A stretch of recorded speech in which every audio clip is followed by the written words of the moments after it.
prayer is a conversation that God started. Sometimes we get that backwards. Sometimes we think I started this conversation when I went to God for the very first time and prayed for whatever reason or called out to him in whatever way. But prayer is a conversation that God started. The book of Ecclesiastes says that God, our designer, our creator, he wired us with eternity in our hearts.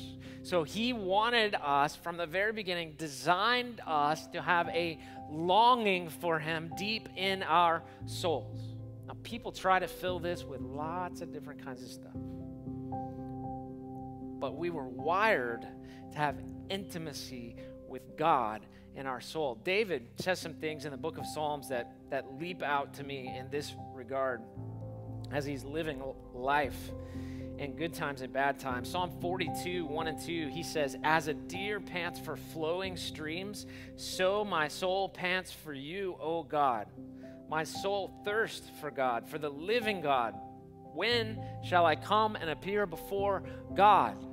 I mean, there's a real sense that our soul, created by God, thirsts for him. And you do not drink deeply enough if your prayer life is, God is great, God is good, let us thank him for our food. Amen.